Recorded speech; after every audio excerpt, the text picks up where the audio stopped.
Iti Baguio City maangay iti International Farm Tourism Conference iti muna alawas ti Marso. Apakatalantanan dagiti nagduduma apakasaknan dagiti adda iti tourism sector amang itantandudo iti agritourism. Matalantan pa iti makuna a climate change adaptation dagiti masaknan. At detalye ni Bridget Marcasi, Pangusfian. May patungpal iti Baguio City ti maikasyam nga International Farm Tourism Conference inton March 4 aging March 6, 2026. Sigun iti International Schools of Sustainable Tourism. Daytoy iti umuna agundaway a maangay ti aktibidad iti Highland area ken mangnamnama da a makabukal iti programa a napintas produktibo ken makaguyugoy kadagiti agtutubo nga agsubli iti panagtalon babaan iti turismo. Matalantan ngamin iti conference ti adaptation ti agriculture sector iti climate change ken aquaculture pakairamanan ti product focus discussion dagiti speakers.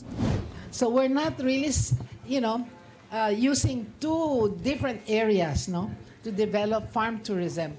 So in effect, we are able to create a solid program that is not wasteful.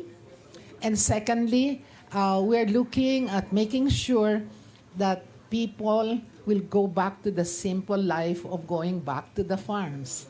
Kang runaan na panggap dayto yung urnungan dagiti eksperto tapno mangiparang kadagiti best practices da iti farm tourism.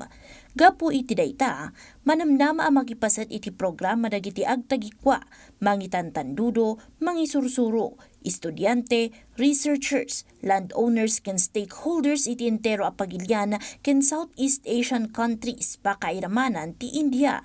Kabayatan na, mamati mo ti Department of Tourism nga adu ti maadal dagiti makipasat, saknan iti farm tourism ken agserbi daytoy kastulbek, tapno maitandudo ti farming kadagiti agtutubo. The conference would of course give so much information and it giving access to our farmers and stakeholders, entrepreneurs to learn about farm tourism in general. No, best examples from international speakers who will be invited. Manamnamang agserbi kas speaker iti conference ni Senator Francis Pangilinan, International School of Sustainable Tourism Chair Jamie Bautista, Philippine Exporters Confederation President Sego Ortiz Luis Jr., kenda dumapay ang nalalatak anagan iti sektor ti farm tourism.